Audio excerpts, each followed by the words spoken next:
Hey everybody. So I'm back. I hardly have a voice because this week has been a very long one and I've been yapping away. But we're back with our final installment of Q&A for season 50. So we're going to get started. Why did all the girls wear flowers in their hair during the final tribal council? That's a good question. I'm surprised that anybody noticed. There was no real significance behind the flowers. It was just something really cutesy that our wardrobe team out there proposed to us. I think she might have had some or picked some earlier in the day and she gave them to us and then we just decided to wear them. It was very much just something that we thought was cute and kind of went with our outfits. So, yeah. Was Q serious when he said that there was fighting backstage during the live finale? Now, y'all, I really need y'all to stop believing Q. That man is absolutely insane. And no, there was no fighting backstage. I need y'all to be serious for like 2 seconds. Absolutely not. There was no fighting. There was no arguments. All of the beef and drama that Q hyped up to y'all was absolutely made up. And I really want y'all to learn y'all lesson about believing that man and his shenanigans. Has he not proven to y'all already that he is crazy? Some of us didn't even speak, let alone fight backstage during the finale. I have no question, just that you're amazing. Thank you so much. I'm so sorry. My voice is like shot after this week. So hopefully this mic helps me. I know I sound absolutely insane. When you asked why you were targeted, did Jonathan really say because you're a girl at that final tribal?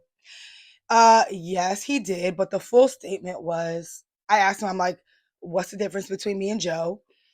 And I'm like, we have the same amount of immunity wins right now because he kept emphasizing that I was going because I was good at challenges and he felt like he couldn't beat me. So that's why I asked the question. And then he said, yeah, but you're a girl and the record for girls is 4 and the record for guys is 8.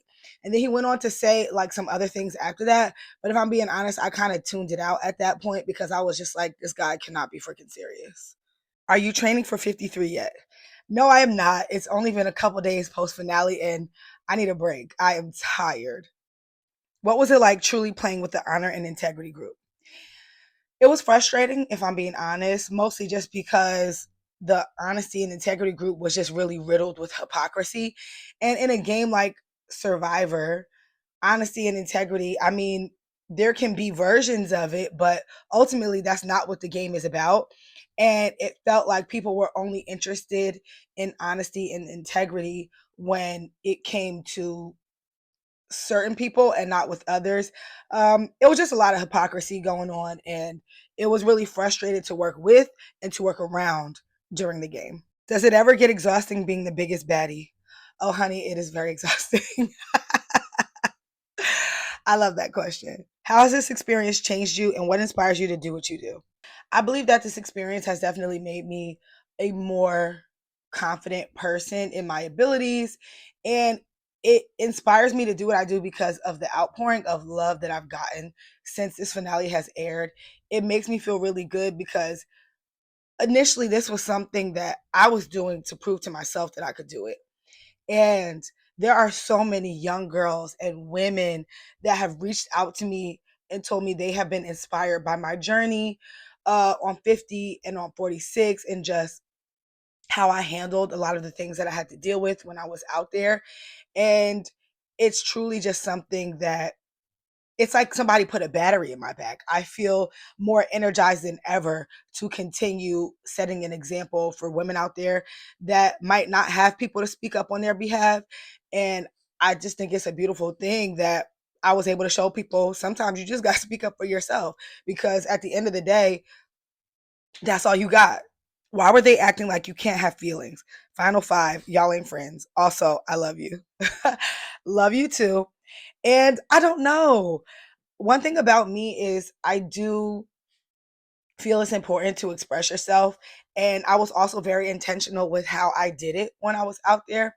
A lot of the moments that people saw where I was frustrated or expressing the things that I went through, most of that was not done like in camp or to somebody's face. That was me being mindful and expressing my feelings privately in the confessionals because I know what I look like. I know how it could be perceived at camp if I'm somebody that's out there that's a little bit too outspoken or loud or expressing my grievances outwardly. I already had a big target on my back from like my physical appearance. So the last thing I needed was, unfortunately, that angry black girl stamp, which is not coming from nowhere. I hope you guys understand that the reason I move so intentionally when it comes to expressing myself is because that is something that people have like said to me. I get a lot of DMs, a lot of messages from people. I'm sure mostly just trying to get under my skin, call me all types of names and angry black girl and bitter and that. And I just do find it interesting that, this is a game of heightened emotion. It's a game of passion. And not everybody gets that label when they express themselves. And I find that to be very interesting. Why are men? Baby, when you find out, let me know. How did you not punch Jonathan after that girl comment? Well, I think that just speaks to how I was navigating the game in general. A lot of the stuff that was said or done or just happened in the moment, I internalized and I just had to sit with it, process it, and to be honest, it took a little bit for that comment to land on me the way it did, which is why by the time I got to tribal council that night, I, felt the need to go off the way I did.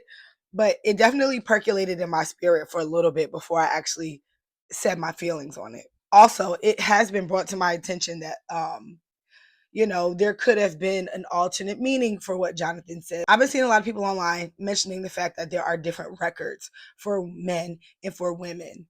And, I get that. I understand that. But in that moment, in the context of that conversation, that's not how it landed on me. So I'm not saying that Jonathan is a bad person. I'm just saying in the moment that is what upset me, and that is why I chose to express myself the way I did in that final tribal council, even though it was not aired. Would you come back again if they asked? You are a legend. I do believe I would come back.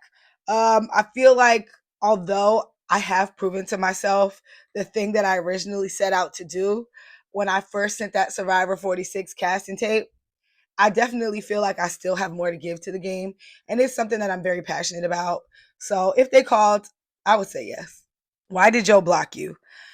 I have been getting this question a lot. Honestly, I don't know. Joe and I did speak postseason a couple times. We saw each other at different events.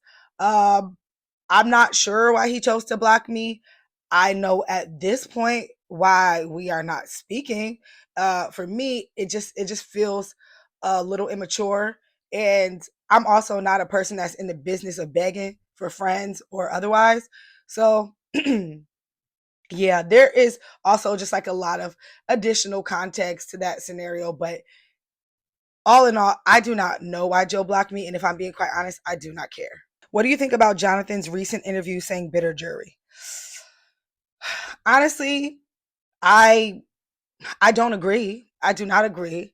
I don't think the jury was bitter. Survivor is a social game. Survivor is a game that requires one to have a level of self-awareness and social management that I just think Jonathan lacked. And I think that the reason Jonathan is saying that the jury is bitter is because he's looking at the gameplay and what a winner deserves to be from one perspective. And I think that that's the beauty of Survivor. A winner can look like a lot of different things. And on season 50, we felt that Aubrey was the best representative to wear the crown and title of season 50 winner. I also think that Jonathan's responses, they lack accountability.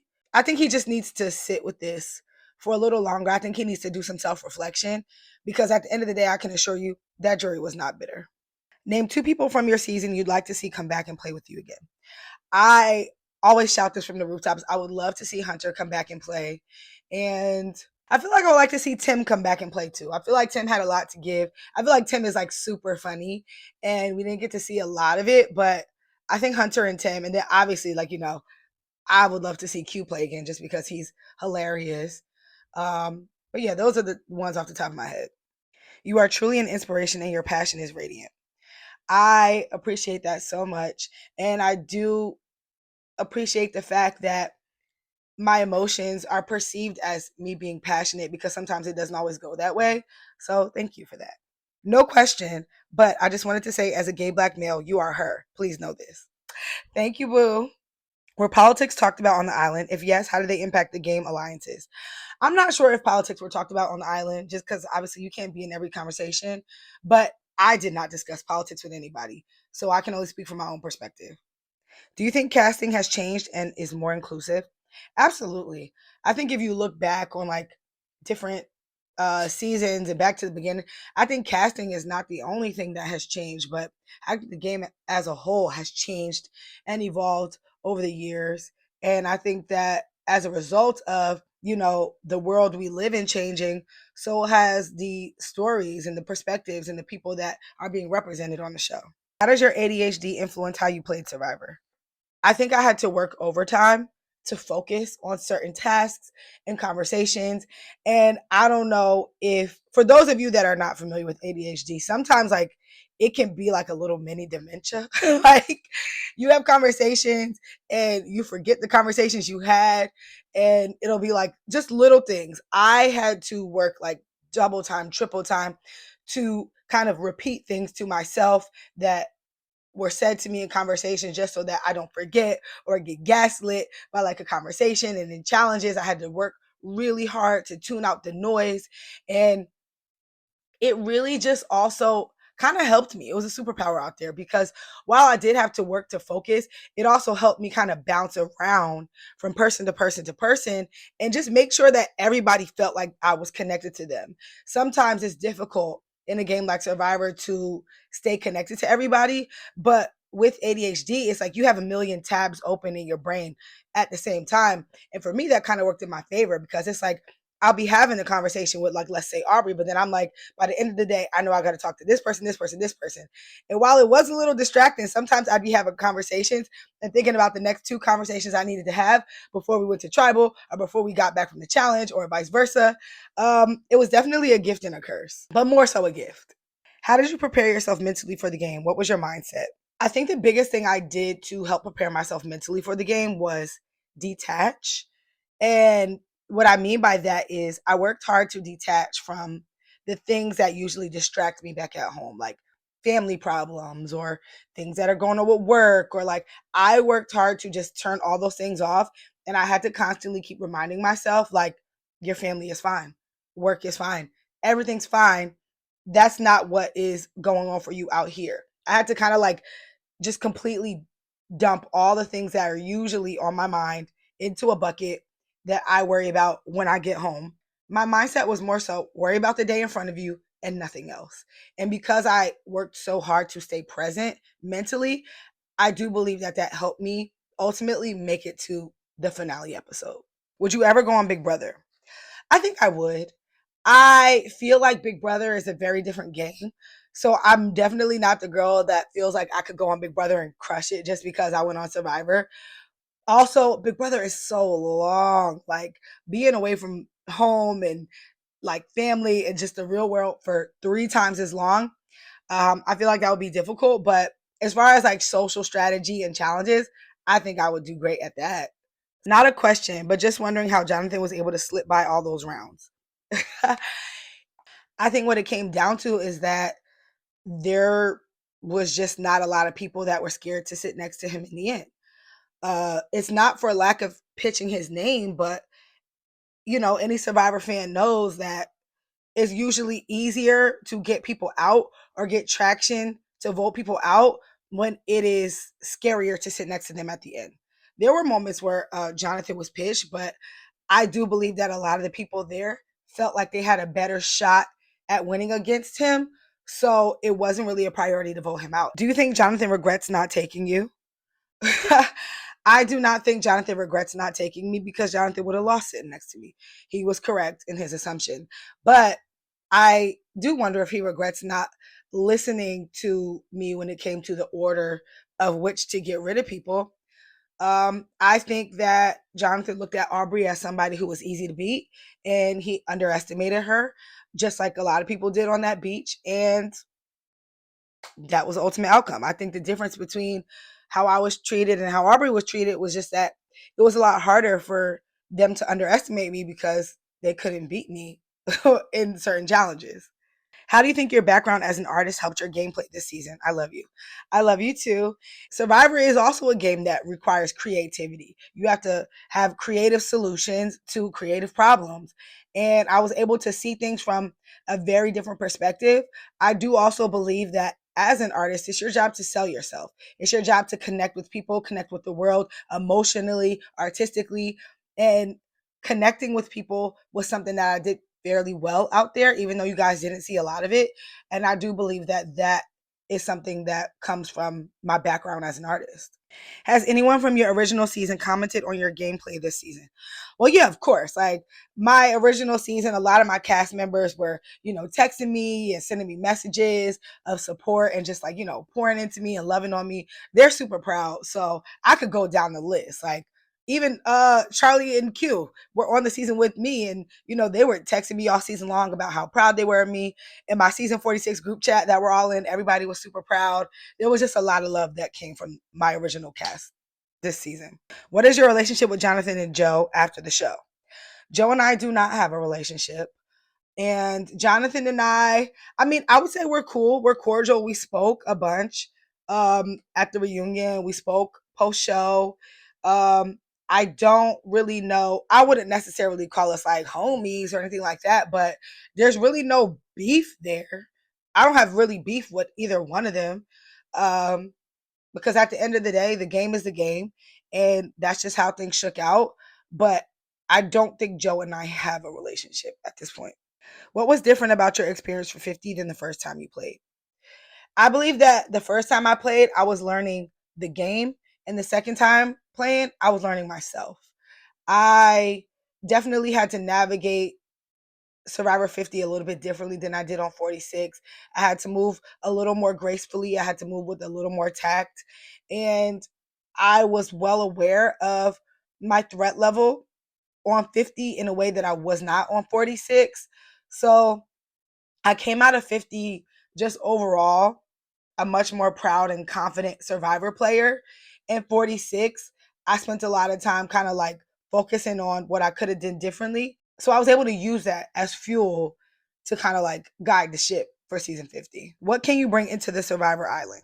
Well, not much. Like we get to bring the clothes on our backs, and then everything else they give to us, like our bags, our water canteens, our torches, everything else we get out there. Really, we're just only allowed to have our clothes, which is I think like 2 or 3 pairs of socks, in-game shoes, out-of-game shoes, short sleeve shirt, long sleeve shirt, in-game shirt, outerwear, which is like some type of sweater or jacket, and then like your undergarments. It's not a lot at all. You were a challenge beast this season. What was the difference between 50 and 46? I am so honored that I am now amongst the people that are named challenge beasts. But I do think that 50, I had a chip on my shoulder. I was like, absolutely not. I'm not going out sad like how I did on 46. We also had a very rough start on 46. So it's like that, like the snowball effect. When you start losing, it's kind of like you can only go downhill because the more you lose, the less opportunities you get for food and rest. And, you're staying up later to go to tribal council than everybody else. I believe that this season, since I kind of like went on a winning streak, I was able to like stay in a better headspace. I was able to keep my body fueled. And by the time we made it to the merge, I feel like I had built up that confidence to kind of just completely put it into overdrive. How difficult was the audition process? Asking for a Canadian friend. The audition process was not difficult at all. At least for me, I submitted the tape and my application. I got called back, and I think there was like a series of video interviews after that. And then we flew to LA for our final casting. And then after that, they let you know if you're on the show or not. It was very quick. At least for me, it was. And I do believe that just being yourself, and I know that that's like such cliche advice, but I'm serious. Being yourself and not overly producing yourself or overly trying to think about what it is that they want from you, that's going to do wonders for your shot at actually making it on the show. How do you feel knowing you're an inspiration to my niece and many other little girls? Oh God, that really is just like one of the best feelings in the world. I do think that it makes a world of difference for young girls in general to just see not only strength displayed by women, but resilience and the ability to speak up when you feel something is not right. For me to know that I am a symbol of strength and resilience for little girls out there, it's mind blowing. Why do you think Jonathan and Joe viewed you as more of a threat than each other? And I've been offered a lot of perspectives on this. And I also, people were like, oh, maybe it's because they were allies. But a lot of people did not see that Jonathan and I were also allies. Jonathan and I were very close on the original Kahlo tribe. We were very cool. The rift started to happen after the whole Camilla vote, but even then, like the door was still open. I was talking to Jonathan every day. I was talking to Joe every day. So it's not that we were not allies. I just think that maybe it's because I was just a bigger threat to win the game. I had better relationships on the jury. And maybe they just felt like they had a better shot of winning against each other. There's a million reasons why they viewed me as more of a threat. I don't know what the real reason is. How do you feel about Jeff asking you if you have imposter syndrome? I thought it rude. I was seeing a lot of that. And I don't think Jeff asked me that to be rude. This is something that I spoke about um, months prior in like my original press, like preseason. And these are conversations that Jeff and I had. So I don't think it came out of the blue. I don't think it was rude. I think for Jeff, it was kind of just like a full circle moment for both of us. I think Jeff, more than anything, was proud to hear me finally come up out of that and really just ultimately step into my own. And I don't think he was asking me that because I was the only Black person there. This is something that Jeff and I previously talked about. And I think that Jeff thought it was a beautiful way to kind of like close the book on something that I mentioned earlier, knowing that my mind had now shifted after the game that I played. How would you rate the twist this season? Fave and worst one, if possible, and any changes? Well, I think the twists this season were absolutely insane. I think my favorite twist was probably the Mr. Beast twist, obviously because it was an iconic episode. It doubled the pot, and it was truly just like a spectacle to witness. It was really fun. And I think my least favorite was the Blood Moon twist, obviously because I lost one of my big allies, and I felt like it kind of shook the game up. We did have a lot of tribe splits very earlier in the game, and I feel like that shifted the dynamic in a lot of different ways, some for the better, some for the worse. But if I could change anything, I probably would have waited a little longer for us to start splitting up and doing like the double vote outs and triple vote outs and all that stuff. Because I feel like a lot of people were still getting their footing in the game towards the beginning, and the splits kind of messed a lot of people up. Did Kenzie teach you how to wear your buff as a bow? Love seeing it on 50 as an homage. Yes, Kenzie did. I actually talked to her about it right before I went to 50, and I told her I wanted to wear my buff bow out there specifically because I thought it was so cute when she did it on 46. So right before I left, we had, I don't know if it was a phone call or a voice note, but she taught me how to do it, and I was super excited that I at least got to do it one time on 50. I know you're a classy woman, but did you ever say to the bros, I told you so? No, I did not say that because I don't think I had to say it. I think that the results spoke for themselves. And unfortunately, I really didn't need to say it because the internet said it for me.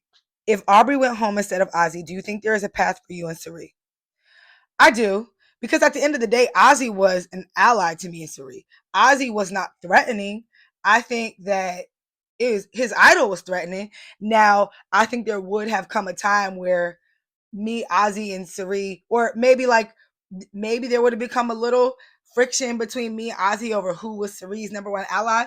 But heck, maybe there's a world where me, Ozzy, and Sari sitting in together. I don't know. Obviously, it's anybody's guess, but I do think that there's a path for the three of us if Aubrey goes home. Was the challenge as close as we actually saw? Did Jonathan throwing up give you hope? Yes, the challenge was as close as you guys saw. It was literal seconds. It was seconds. I remember being so gutted after that. It was just like so much going on at that time. Him throwing up did give me a little bit of hope because I'm like, oh, just throw up one more time, throw up a little bit longer. But ultimately that's not how it shook out. I was a little frustrated at the end. I saw a lot of people saying like, "Oh, his puzzle should have had to been flush. It should have been flush." I thought so too. I said it. I said as much, but ultimately, like, the rules are the rules, and that was his puzzle was acceptable according to the standards of what a completed puzzle had to be. But I was fighting for my life. I knew I was going home after that, but it was so freaking close. I think Jeff might have said it was like one of the closest final five puzzles that he's ever seen. Do you think you would have won if you got to the end against any of the final five? Yes, I do.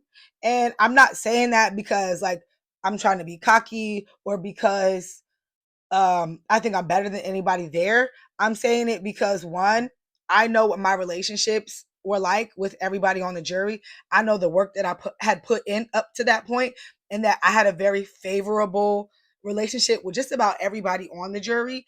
And I also know that from a gameplay standpoint, I had a lot of things working in my favor. And also the actions of the people that I was playing against and the fact that they were so desperate to get me out, it kind of solidified the things that I already thought, which was that if I get to the end, I win. A lot of these questions are a little rude, so I'm not going to read them, but y'all are funny. Do you think Jonathan regrets not voting Aubrey out instead of you? I don't know what he regrets, but based on what I've seen in his exit press, he feels like he played the better game. So I don't know, but I don't think it would have mattered because whether I sit in the end or whether Aubrey sits in the end, I do think the end result probably still would have been Jonathan not winning the game. But that's just my opinion. Jeff seemed like he was having you back for another season. Any updates about that? I think it is so soon to even be thinking about that. I think Jeff mostly just asked that question because um, he was proud of the game I played and he feels like I have more to give, as do I. But no, there have not been any discussions about me returning or playing another season. The season just ended like 4 days ago, y'all. Give it some time. How was Ponderosa with the Honesty and Integrity Alliance? I don't know. I was only at Ponderosa for like one day. So when I got to Ponderosa, the vibes were high though. We had a good time. I was welcomed with open arms by the jury. We got drinks, we talked, we chatted. And then there was like one more day and then it was time to go. What was it like when you almost got voted out instead of D? I wished Coach went instead. I mean, Coach ultimately went next. So I wasn't really too sad about that. But that day was very hectic. That day was so crazy for me. I just remember like it did feel like a little bit of a dog pile from certain people just because from my perspective, I didn't feel like a lot of people had a lot of reasons to target me. It was definitely like a vote of proximity and ease and because everybody was just like, first vote, nobody wants to be the first one on the jury and obviously my name was being tossed for reasons unknown, but I remember a conversation that I had with Joe that day, and he was like, "Well, look at you, like you're a beast, and you're strong, and this and the third, and everybody's scared of you." And I couldn't, for the life of me, understand why people were saying that, or that was a perception. And I don't know if that was a perception of everybody, or if it was just Joe's perception. But I'm like, at this point, I haven't even won an individual immunity challenge yet. So what are people scared of? Like, I didn't get it.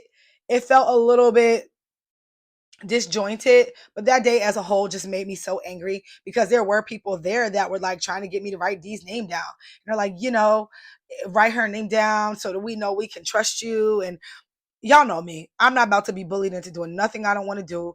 D was my friend. And while I did know where the votes was going and I knew who was writing my name down, I decided to sway away from the popular vote and do my own thing because y'all not about to force me to do nothing I don't want to do. That whole day was a crapshoot, which is why I was so grateful that the next day I want individual immunity so that people can find something else to talk about.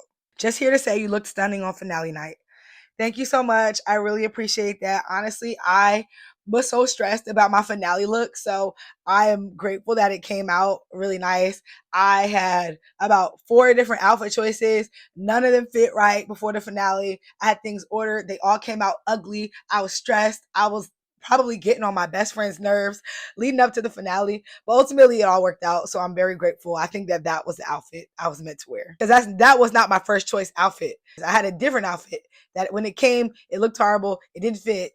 And that was my backup option. So thankfully, things didn't work out because I do feel like after the look had come together, ultimately that was the better option. How are the dynamics of the cast after? Do you hang out or does everybody go back to their own lives? I think it depends on who you talk to. Some of us still hang out. I see D, I see Sari, and it also comes down to like who lives close to each other. I'm sure a bunch of us hang out. We're not all getting together as a cast, and I think that that's mostly because we all live in different places, and also not all of us are friends. And that's just the reality of the situation. We do go back to our own lives, but it's like a new version of our own lives. We're like, instead of me having a regular work day, if I see something funny, like I'm sending, people memes or we're chatting on the side or sending voice notes, but we're still going on about our lives. We just have new friends to do it with. How soon would you go back on Survivor if CBS called? I don't know. That's a great question. I always say that if they call me, I'll be on the next thing smoking. I think that's a bridge I'm going to have to cross when it's time to cross it because I don't know. I feel like, you know, who knows when the next returning season is going to be or if I'll be considered for it. I think that I'll go back when it feels right. We all have beef with your edit, but that aside, do you have beef with any other edits/narratives? I won't really say I have beef because I don't have beef with anybody. Like I don't have beef with anybody or anything. I will say that I've said this before. I just wish that it was showing a little bit more how I got to the final five. I feel like I did a lot of social legwork and built a lot of relationships only for me to get there and people be like, wait a minute, what's going on here? Um, I do wish that you guys had seen more of that. And I wish that there was more of the original tribe dynamics on Kalo's show because I think that that would have informed a lot of my reactions uh, a little better. And for example, on Kalo, I was really cool with Coach. I was really cool with Jonathan. We all were like working in our subgroups and our alliances, but me and Coach were kind of like this on the original Kalo. So that's why it kind of took me by surprise when we got to the merge and he immediately backstabbed me. But it didn't really make sense to the fans as to why I would be upset. And I feel like there are a lot of questions. It's like, well, why are you upset that people who you aren't working with threw your name out? That's the gag. Anybody who I ever got upset at for throwing my name out, I was working with them. Y'all just never saw the depth to which I was. It has been such a joy watching you. If it was an all guys final three, who would get your vote? That's tough, but based on the final three there, I do think that Rizzo probably would have been the person there that would have been able to best articulate his game. And that probably would have got over my vote. I can't say that with 100% certainty, but knowing Rizzo, knowing the type of game he played, and knowing his ability to speak and articulate his moves and why he felt they were important and win worthy, he probably would have gotten my vote. What was your favorite thing about your game not shown to us viewers? P.S. Love you. Love you too. And I think the favorite thing about my game not shown was just my ability to connect to people. I am a very fun and funny person. I used to crack a lot of jokes out there. For me, obviously, competing in challenges is a very important part of the game, but I don't think that there was a person on that jury that did not like me. Maybe other than Coach, but that's a story for another day. Who did you learn most from this season? Definitely Suri. Um, Her ability to sway people and play the game in a way that doesn't feel like she's overly playing the game is definitely something to be studied. Who is most of the cast on bad terms with, loving all the girl power this season? I don't know if anybody on the cast is on bad terms with most people. I feel like for the most part, there are like little pockets of people who don't like speak as much as others, but I can't really say that anybody's on bad terms. Even me and Joe, I don't know if Joe got beef with me, that's his problem. But I don't think Joe and I are on bad terms. We just don't have no terms. We just don't speak. Do you feel race plays a factor in this game? I That's an interesting question. And you know what? I want to say yes and no, right? Because for certain people, I do believe that it does not.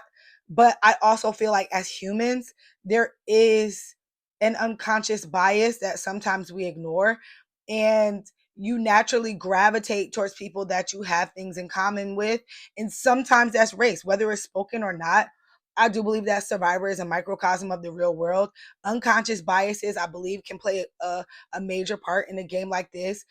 Not intentionally. I don't think that anybody's a bad person, but I do believe that race plays a part in this game. And for me, more so after the fact, I've definitely got a lot of messages online, people being racist, saying mad racist stuff to me online.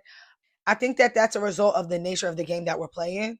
People see themselves in certain players more than others. Um, Sometimes indirectly, you are a representation for somebody that may look like you. And I think that that's a beautiful thing. But sometimes people also feel some type of way and they project their biases onto you, and especially when it comes to like fans and saying nasty things and having certain perceptions. I done got called all types of angry black women and nasty names and racist things, and most of the time I don't let it get to me. I just block them because at the end of the day they watching me on TV and not the other way around. But that's just my long-winded way of saying yes, I do think that race plays a factor in this game. No question. You looked and acted like a winner on Wednesday night. Love to see it. You won to us. Thank you so much. I really appreciate that. While it definitely hurt to not win the game, obviously, because, I'm an athlete, I'm a competitor, I love to win. I do feel like I won in certain regards. And I know that sounds crazy to say. I may not have won the money, but I do feel like I won in other areas. I won the respect of a lot of people this season.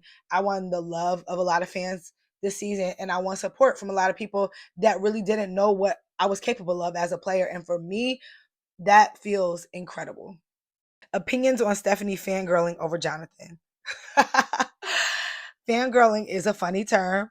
And while I would not use the term fangirling, I know what you're talking about. So I'm just going to answer the question. I didn't appreciate it. I felt like it was biased. And while I'm here, I will address the fact that I saw a lot of comments of people saying, that's what the jury's supposed to do. As a juror, you can say and do whatever you want. And let me tell you, as a survivor and a player who was actually there, no, you can't. We actually do get assigned. Well, we come up with a specific question that we are supposed to ask the jury. We go over that question the day before. And most of this is just done in the interest of time because final tribal council is long, which is why you guys didn't get to see a lot of some of us. Our questions weren't even aired. I don't think my question was aired. I don't think Cerie's question was aired. Well, no, Cerie's question was aired. I don't think Dee's or Ozzy's question was aired. There was a lot of questions that didn't get aired just for the sake of time. And before we go into tribal council, our instructions are the question that we have, that we've come up with, that's approved, that's talked through, that's what you ask. So Stephanie, it just felt like she was going off script. And I was confused because obviously it felt like she was like low key pandering to the rest of the jury and trying to sway people to vote for Jonathan, which I felt was one, unfair at the moment, and two, just not what we were instructed to do, which is why I was confused and asked that question. What are your top 3 books and what are you currently reading? I'm a big fantasy girl, so usually I read like book series. So I'll give you my top 3 series because naming just one book is just incredibly hard. I'm currently reading The Gilded Duology by Marissa Mayer. And my top 3 series are the Children of Blood and Bone series by Tomi Adeyemi, the Ember and the Ashes series by Saba Tahir, and of course, all of the Harry Potter books. I'm a big, big Potterhead, and I will love those books for as long as I live. Tiff, not a question, just so, so sad for you. I cried when you went home. I love you so much. I love you too. And girl, I cried too. I cried all freaking day. After I lost that challenge, I knew I was going home. I cried right after the challenge. I cried on the boat. I cried on the island. I cried all day. But ultimately, I do think I walked away with a sense of pride in the game that I played. So I think it was worth it. You're an amazing role model, and you proved that biting your tongue does not equal being a doormat. I love that perspective and thank you so much for that. And I did feel like it was very important to showcase that this season because I was very strategic. That was one of my biggest strategy points this season. There were moments where I bit my tongue and there were moments where I felt like it was important for me to express myself. And I do think I did an excellent job towing the line of that this season. And I do think that that played a huge part in me getting to the end. So I'm very grateful that that was a takeaway. What was Ponderosa like? How much gossip slash tension was there? This Ponderosa was it was funny. I was only there for a short amount of time, but there was definitely some tension for sure. I don't know about gossip because as jurors, it's our job to kind of just like spill the tea on everything and all the perspectives we had during the game, which is kind of like how we end up, getting information that we need to cast our final votes. But I will just say this: if there were cameras at this Ponderosa, I guarantee you that could have been a standalone season of Survivor by itself. It was very fun. It was very funny, but there was also a little mess. And the spicy comment about spelling, were you referencing the inconceivable puzzle? Yes, I was. That was just me being funny. Because I actually don't know if they spelled it right or if they didn't spell it right. I know they had trouble spelling it, but I do also realize that the reason that it took them so long to get the puzzle is because they were not spelling it correctly from both sides. But yes, that was just me being a little shady about the inconceivable puzzle because I did feel like it was messed up that they tried to gang up on me in an individual immunity challenge. Did other ones besides the final three get to see their loved ones at Ponderosa?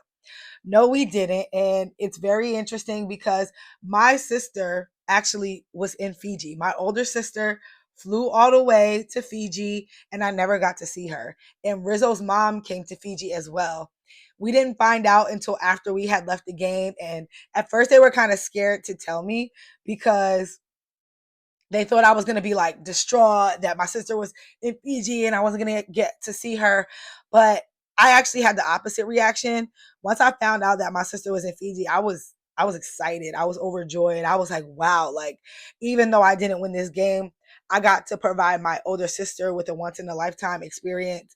It's not like known by a lot of people, but my older sister, she has a disabled son who's like, in a wheelchair and he has to eat through a feeding tube. He has cerebral palsy. So she does not get to like get out of the house much, let alone leave the country. I think that might have been her first time ever leaving the country or getting a passport because she has to spend so much time home with my nephew for health reasons. So she was able to get a nurse. She was able to fly to Fiji. She was able to have a once in a lifetime experience. So while I didn't get to see her, I do feel like that was a gift that Survivor gave me. Would you do the traders? And how are you doing after the reunion? Yes, I would do the traders, and I'm doing good. I'm doing better than good. I'm doing great. I am so blessed. I am so grateful for all the love and support that I'm receiving from the Survivor fan base and from people that are watching the show. I above all else wanted to just be true to myself and be as authentic as possible, and I'm so grateful that there are people out there that resonates with, and there are people that I've inspired to want to apply to play the game of Survivor. I think it's a beautiful game. I think it's the best game in the world, and I am on cloud nine. I did not win, but I feel like I won.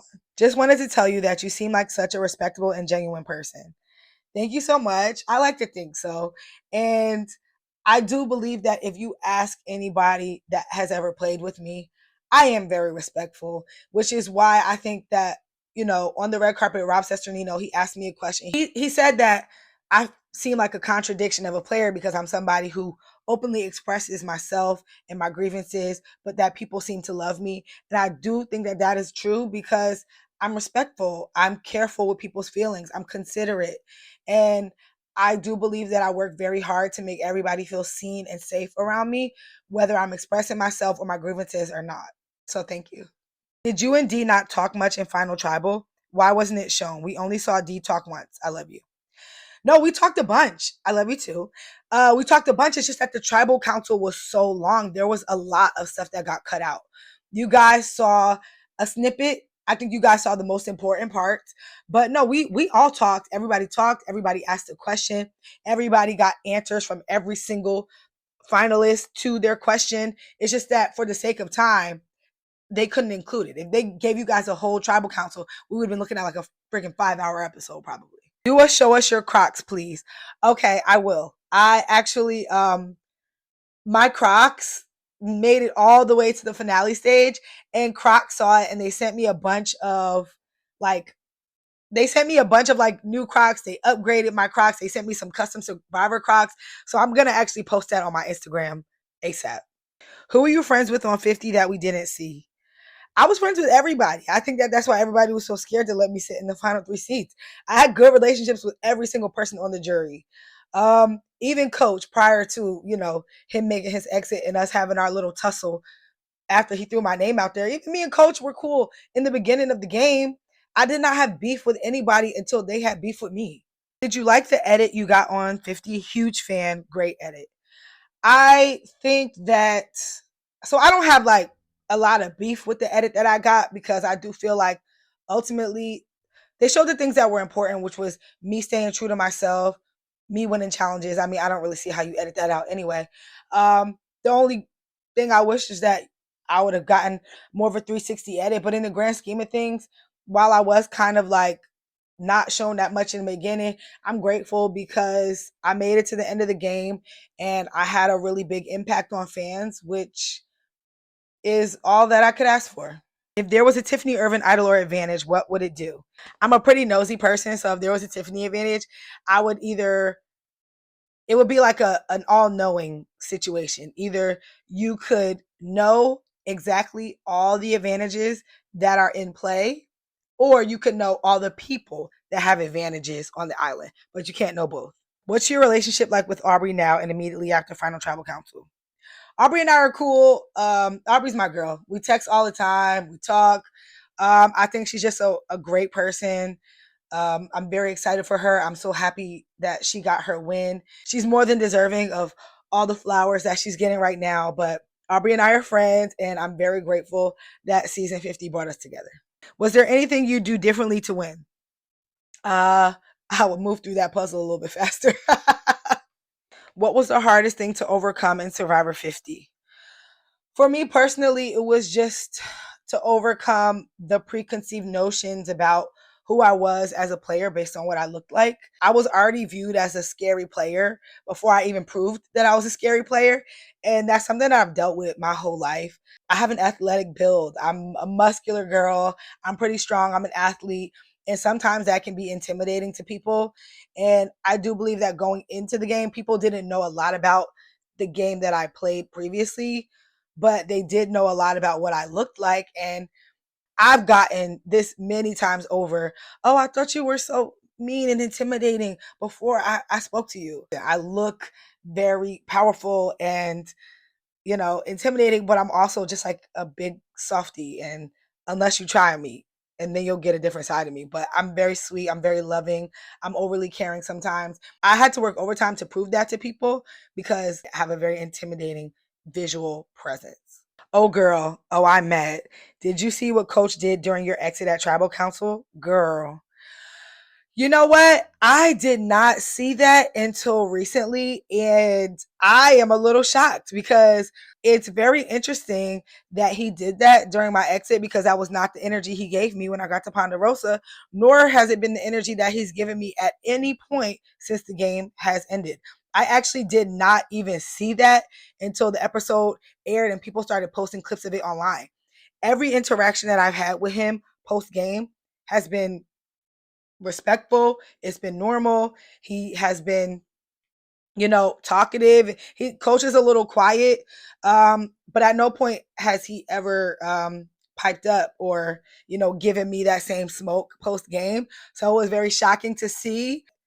He never gave me that energy in person. So what are you gonna do? Sorry if it was already answered in Exit Press. Why was Jonathan such a non-threat? That's a great question. And I think that the answer is different for everybody. I don't know what everybody's um, answer to that is, but also I think that the reason he was a non threat, the real reason Jonathan was a non threat, was because he did not have good social relationships with people. There are many people that did not have good interactions with Jonathan when he was out there. And I think that that played a lot into how people viewed him as somebody to sit next to in Final Tribal Council. I can name off at least 3 people on the island that got into it with Jonathan over something stupid or petty or just ooh. And I think that a lot of people don't realize social capital is just as important as winning challenges. Not a question, but I'm ready to get blocked by Joe. I wish I could tell you how to make that dream come true, but unfortunately, I don't even know what I did to get blocked by Joe, so can't help you. Was it ever an option / discussion to vote out Joe at Final Five? No, it was not, because everybody wanted to sit next to Joe. I know I wanted to sit next to Joe. If I had the option, I would sit right between Joe and Jonathan. But no, that was not an option. Nobody wanted to get rid of Joe because everybody wanted to sit next to him. Do you talk to Jonathan after how things ended? Love you, Tiff. So proud of you. Yeah, Jonathan and I have spoken. Um, it's been pretty respectful between us. Post game, we've had many conversations. There's no beef there. In the moment I said what I had to say, I left it all out there, and then I got up and left. And I think it's important to note that, like, if ever I have beef with anybody, which I usually don't, if ever there's a moment where I'm not speaking to somebody post game, you can rest assured it probably has nothing to do with the game of Survivor. I'm a grateful winner and a gracious loser. If ever I go off about something, it probably doesn't have to do with, like, singularly me losing. And Jonathan and I are cool. If I'm ever not cool with somebody after the game, it probably is because of something deeper than just the fact that we played the game. Are you aware that you are an inspiration and oh no apologies? I am now. Thank you. Literally, you are my new Survivor hero, and I hope you never let anyone get you down. I think that the love and support that I've gotten from people and just the way people have poured into me and are so proud of me for simply being myself, that is more than enough to let me know that I'm never going to change the way I play this game. I'm never going to change the way I interact with people. I'm never going to change the fact that I'm going to speak up for myself when I feel like something ain't right. And I'm going to always leave it out there on the floor, everything that I got. And above all else, I'm grateful. And I will do my best to never let anybody get me down because I feel like I owe it to myself and I owe it to all the people out there that are looking up to me and appreciate the game that I've played thus far. Was it awkward watching the finale backstage with the cast? There were definitely certain parts that were awkward. Again, like I always do, I only speak for myself. One of the most awkward parts for me watching backstage was when I saw Joe saying that I was immature for the way that I addressed Aubrey post tribal council where Sari left. One, because I felt like it was really ironic because Joe, by not my standards, but by most of the cast, was labeled one of the most emotional people out there while we were playing the game. So for him to label me as immature after me having a conversation with somebody who I felt like turned on me, who I was actually aligned with, I felt like it was a little hypocritical, but that was definitely awkward for me to see it because that's not something that I knew that was said about me. But also, like, in the same moments where things were awkward, some of the things were like really funny. Like, for example, when I said, oh, snake ass Aubrey, Aubrey was sitting right next to me, but because of the rapport that Aubrey and I had, we're over here giggling and laughing and, hitting each other. She's like, calling me crazy. So there were certain moments where it was awkward, but I think there are other moments that kind of made up for it.